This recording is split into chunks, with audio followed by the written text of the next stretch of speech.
흔히 법이라고 하면 인간의 영역, 그러니까 논리와 판단력이 지배하는 최후의 보루 중 하나로 생각하잖아요.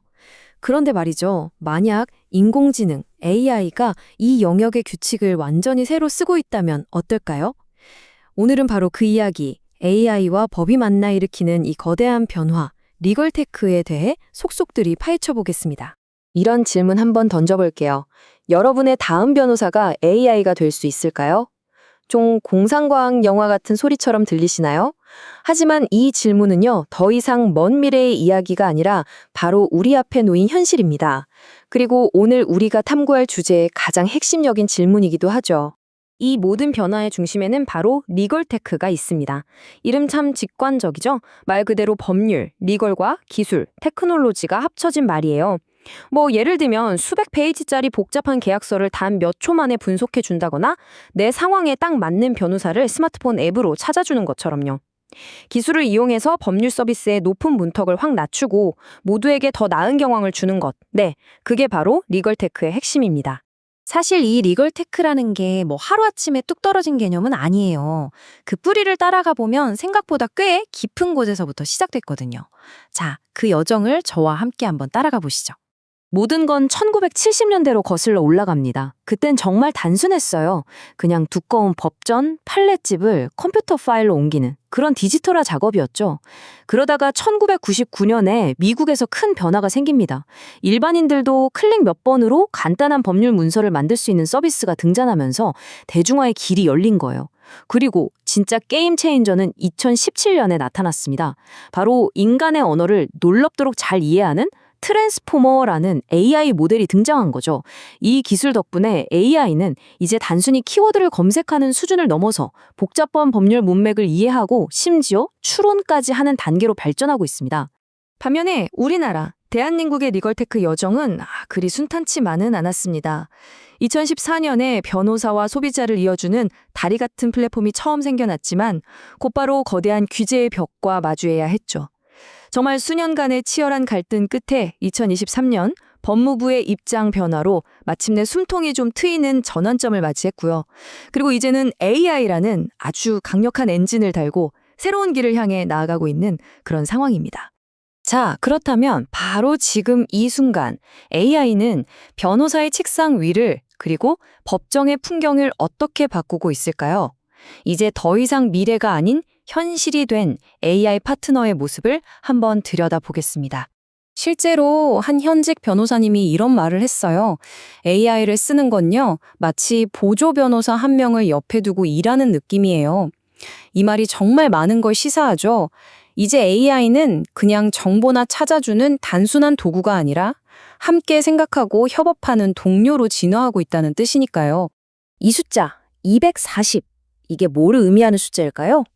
바로 법률 전문가 한 명이 AI 덕분에 1년에 아낄 수 있는 시간입니다. 240시간. 하루 8시간 근무한다고 치면요. 꼬박 한 달, 그러니까 30일을 그냥 버는 거예요. 그 시간을 다른 더 중요한 일에 쓸 수 있게 되는 거죠. 여기서 우리가 꼭 기억해야 할 핵심은 대체가 아니라 강화라는 겁니다. AI가 사람을 대신하는 게 아니에요. AI가 밤새도록 산더미 같은 자료를 뒤져서 핵심 증거를 찾아주는 동안 인간 변호사는 그 정보를 가지고 가장 창의적인 변론 전략을 짜고 의료인을 위한 최선의 결정을 내리는데 자신의 모든 에너지를 쏟을 수 있게 되는 거죠. 그럼 이 기술, 도대체 누구한테 좋은 걸까요? 사실상 거의 모두에게 이익이 됩니다. 변호사는 당연히 일의 효율이 엄청나게 오르고요. 의뢰인 입장에서는 비용 부담이 줄고 더 투명한 서비스를 받을 수 있게 되죠. 또 법의 문턱이 낮아지니까 예전에는 도움을 받기 어려웠던 더 많은 사람들이 정의에 다가설 수 있게 되고요. 크게 보면 재판이 지연되거나 하는 문제들을 해결해서 사법 시스템 전체가 더 빠르고 공정하게 돌아가는 선순환을 만들 수도 있습니다. 하지만 이렇게 눈부신 기회만 있는 건 아닙니다. 그 이면에는 특히 우리나라 시장에서 넘어야 할 아주 험난한 현실의 벽이 존재하거든요. 지금부터는 그 기회와 현실 사이의 간극을 한번 들여다보겠습니다. 역시 숫자는 현실을 가장 명확하게 보여주는 것 같아요. 전 세계적으로 9,400개가 넘는 리걸테크 기업들이 혁신 경쟁을 벌이고 있는 동안 우리나라에는 몇 개가 있을까요? 네, 단 59개뿐입니다. 이 압도적인 차이, 이게 바로 지금 대한민국 리걸테크가 처한 현실입니다.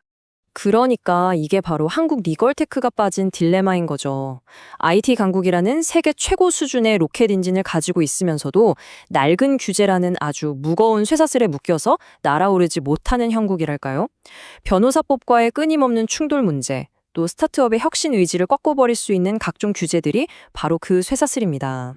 자, 이제 마지막으로 미래를 향한 질문을 한번 던져볼까 합니다. 이 모든 기술들이 바꿔놓을 미래의 법정? 과연 어떤 모습일지 상상이 되시나요? 많은 분들이 AI 판사의 등장을 상상하곤 하죠. 하지만 전문가들은요, 당분간은 AI가 인간 판사를 대체하기는 어려울 거라고 봅니다. 그보다는 판사의 판단을 돕는 슈퍼 조력자 역할을 할 가능성이 훨씬 높죠. 예를 들면 수만 건의 과거 판례를 순식간에 분석해서 이번 사건의 핵심 쟁점을 딱 짚어주는 AI 재판 연구관 같은 존재가 되는 거예요. 최종 판단은 여전히 인간의 몫으로 남겠지만 그 판단에 이르는 과정은 훨씬 더 정확하고 빨라지겠죠. 결국 우리는 굉장히 중요한 기로에 서 있습니다. 이제 더 이상 질문은 AI가 과연 법률 시장에 영향을 미칠까가 아니에요. 그건 이미 정해진 미래나 다름없으니까요. 진짜 우리가 던져야 할 질문은 바로 이겁니다. 우리가 이 새로운 현실에 얼마나 빨리 적응할 수 있는가? 이 질문에 대한 우리의 답이 바로 대한민국 법의 미래를 결정하게 될 겁니다.